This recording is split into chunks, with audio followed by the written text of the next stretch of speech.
사도신경으로 신앙 고백합니다. 전능하사 천지를 만드신 하나님 아버지를 내가 믿사오며 그 외아들 우리 주 예수 그리스도를 믿사오니 이는 성령으로 잉태하사 동정녀 마리아에게 나시고 본디오 빌라도에게 고난을 받으사 십자가에 못 박혀 죽으시고 장사한 지 사흘 만에 죽은 자 가운데서 다시 살아나시며 하늘에 오르사 전능하신 하나님 우편에 앉아 계시다가 저리로서 산자와 죽은 자를 심판하러 오시리라. 성령을 믿사오며 거룩한 공회와 성도가 서로 교통하는 것과 죄를 사하여 주시는 것과 몸이 다시 사는 것과 영원히 사는 것을 믿사옵나이다. 아멘.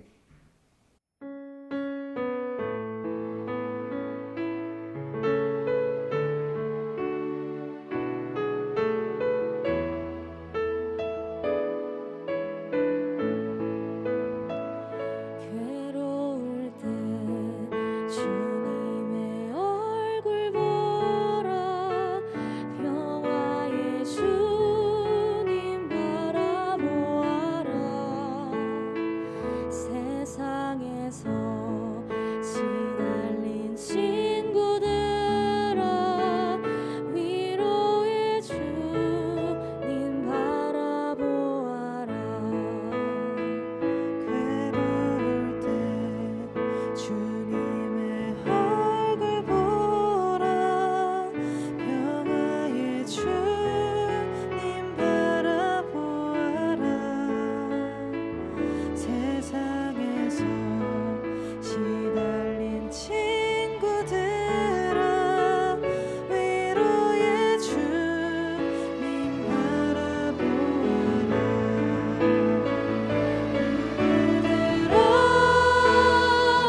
주를 보라 내 모든 염려 주께 맡겨라 슬플 때에 주님의 얼굴 보라 사랑의 주님 안식 주리라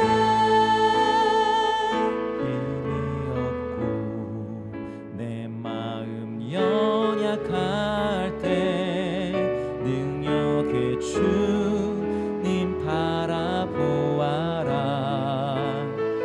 주의 이름 부르는 모든 자는 힘 주시고 늘 지켜주시리 눈을 들어 주를 보라 내 모든 염려 주께 맡겨라 슬플 때에 주님의 얼굴 보라 사랑의 주님 안식 주리라 눈을 들어 주를 보라 내 모든 염려 주께 맡겨라 슬플 때에 주님의 얼굴 보라 사랑의 주님 안식 주리라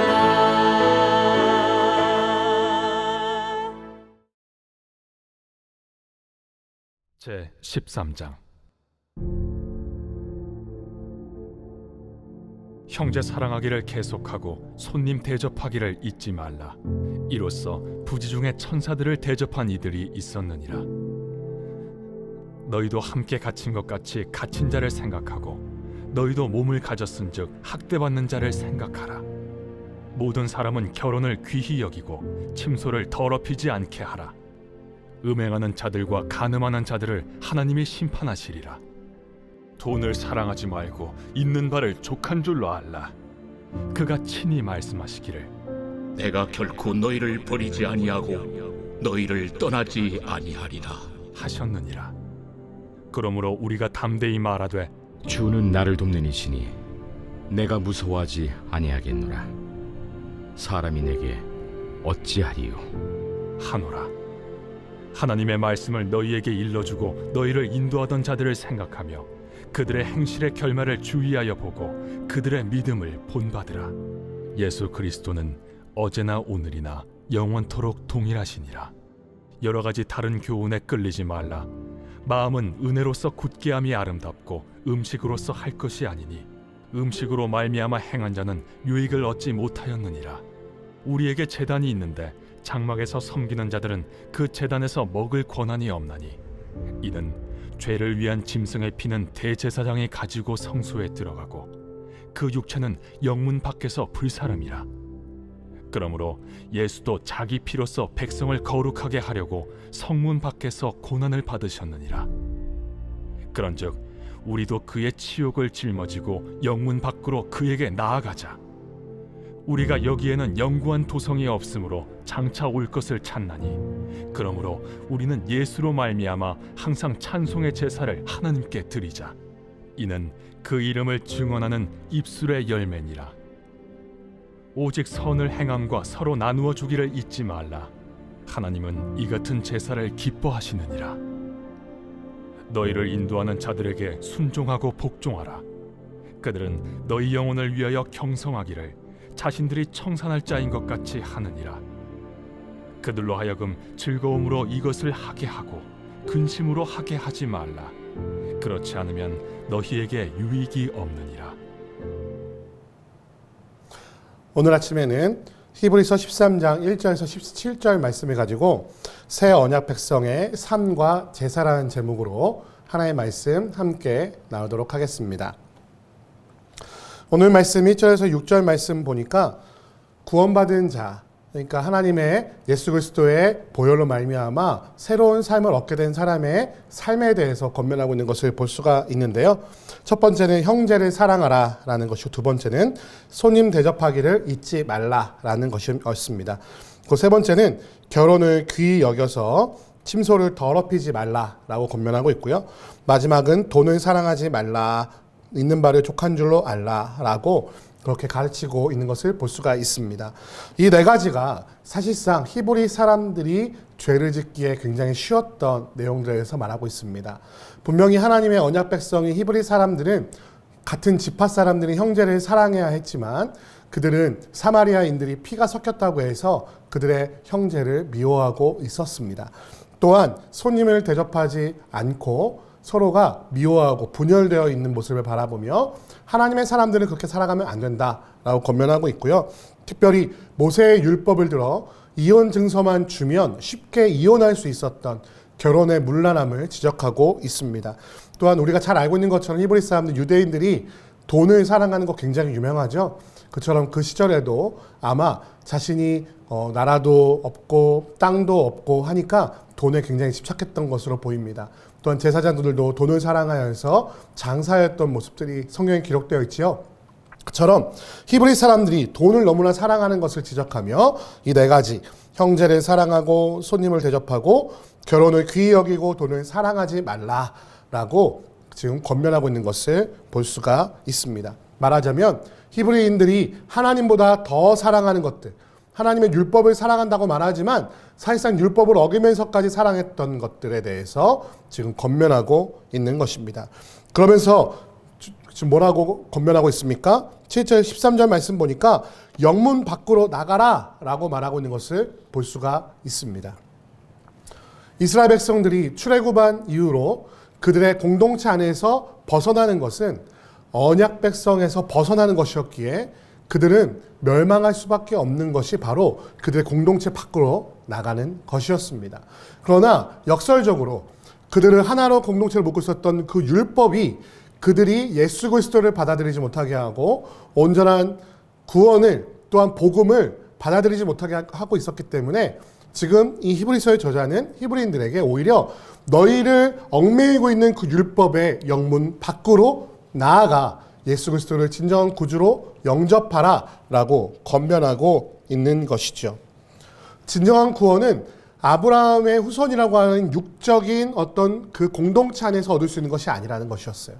할례를 해야만, 육체적으로 할례를 행해야만 구원받을 수 있다고 가르치는 그 유대인들의 다른 복음을 지적하면서 그 율법에서 벗어나 예수 그리스도께서 이스라엘 성문 밖으로 나가셔서 십자가에 달려 피를 흘리신 것처럼 너희도 이스라엘이라고 하는, 너희 유대인이라고 하는, 율법이라고 하는 그 공동체 밖으로 나아가 새로운 율법, 하나님께서 완성하신 율법을 받아들이라 라고 권면하고 있는 것이죠. 그러면서 마지막으로 14절에서 17절 말씀을 통해 드디어 새 언약의 백성의 제사는 옛 제사와 어떻게 달라야 하는가에 대해서 말하고 있는데요. 이렇게 말하고 있습니다. 14절부터 보겠습니다. 우리가 여기에는, 지금 이스라엘 백성들이 생각하고 있는 예루살렘을 말하고 있는 거죠. 여기에는 영구한 도성이 없으므로 장차 올 것을 찾나니 그러므로 우리는 예수로 말미암아 항상 찬송의 제사를 하나님께 드리자. 이는 그 이름을 증언하는 입술의 열매니라. 첫 번째로 그들은 예루살렘의 성전에서 예배해야 되는 것, 옛 제사의 모습을 그대로 유지하여야만 죄를 사할 수 있다고 여겼지만 영원한 도성, 저 시온, 말하자면 하나님의 나라를 바라보면서 이곳이 아니라 하나님의 나라를 바라보며 영원한 찬송을 올려드리는 삶을 사는 것이 바로 새 언약 백성이 드려야 될 마땅한 제사라고 지금 권면하고 있는 것입니다. 하나님은 이 같은 제사를 기뻐하신다고 말하며 두 번째 제사에도 말하고 있는데 16절 말씀입니다. 오직 선을 행함과 서로 나누어주기를 잊지 말라.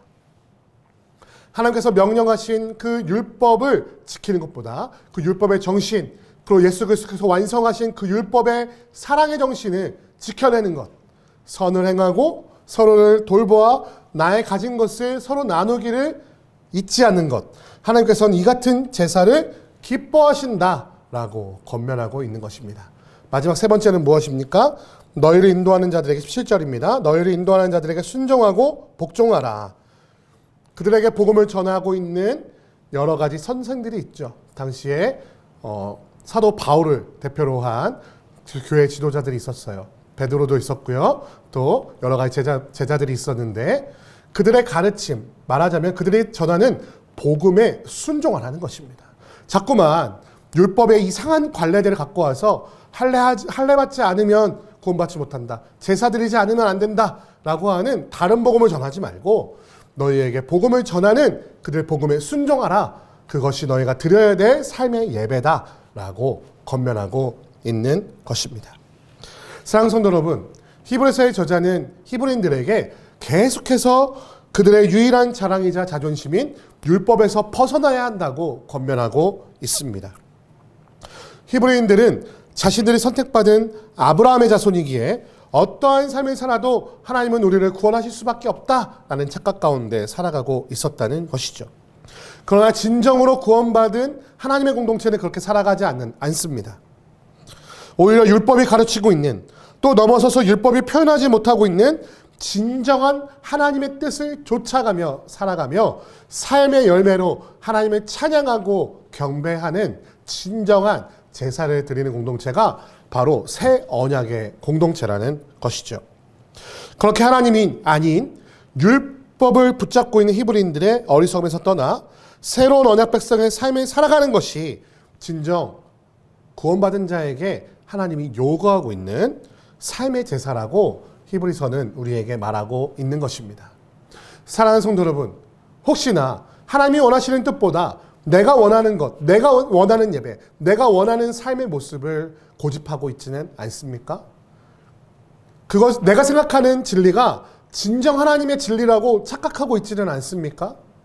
오히려 그 고집 때문에 하나님께서 우리에게 말씀하시는 진정한 삶의 예배를 놓쳐버리고 있지는 않느냐는 말입니다. 마치 교회에서의 삶과 직장에서의 삶, 가정의 삶이 서로 다른 모습을 가지고 있다면, 또 그것이 맞는 것이라고 우기고 있다면 마치 율법에서 벗어나지 못하여 다른 복음을 자꾸만 주장하였던 히브리 사람들과 전혀 다를 바가 없는 것이라는 것이죠. 사랑하는 성도 여러분, 새 언약 백성의 삶과 제사를 유대인들에게 권면하고 있는 이 히브리서의 말씀처럼 나의 생각과 나의 지혜를 내려놓고 온전히 하나님께서 우리에게 요구하시는 삶의 제사를 진정으로 올려드리는 여러분과 제가 되기를 주님의 이름으로 축원드립니다. 함께 기도하겠습니다. 사랑과 은혜가 많으신 아버지 하나님 감사합니다. 오늘 말씀을 통하여 우리가 착각하고 있는 내 안의 진리, 내가 생각한 진리가 하나님의 뜻이라고 착각하고 있는 우리의 모습을 다시 한번 돌아보게 하시니 감사합니다. 유대인들은 자신이 아브라함의 자손이라는 것 때문에 자신들은 무조건 구원받을 수밖에 없다고 그 율법을 고집하며 살아갔지만 히브리서는 계속해서 우리에게 율법이 아니라 하나님의 은혜로 우리는 구원받는다. 그 복음으로 말미암아 구원받는다. 예수 그리스도의 보혈로 말미암아 구원받는다고 계속해서 말하고 있습니다. 그렇게 예수 그리스도의 보혈로 구원받은 자의 삶이 어떠해야 하는지, 우리가 고집하고 있는 나의 지혜라고 우기고 있는 그것에서 벗어나 하나님께서 진정으로 원하시는 삶의 제사를 드리는 그 구원의 율법에 합당한 내 새 언약의 백성의 삶을 살아가는 모든 주의 백성들 될 수 있도록 주 하나님 붙잡아 주시고 인도하여 주옵소서. 함께 하시고 인도하실 것을 믿사오며 우리 주 예수 그리스도의 이름으로 기도드립니다. 아멘. 주기도문 하시겠습니다. 하늘에 계신 우리 아버지여, 이름이 거룩히 여김을 받으시오며 나라의 임하옵시며 뜻이 하늘에서 이룬 것 같이 땅에서도 이루어지이다. 오늘날 우리에게 일용할 양식을 주옵시고 우리가 우리에게 죄 지은 자를 사하여 준 것 같이 우리 죄를 사하여 주옵시고 우리를 시험에 들게 하지 마옵시고 다만 악에서 구하옵소서. 대개 나라와 권세와 영광이 아버지께 영원히 있사옵나이다. 아멘.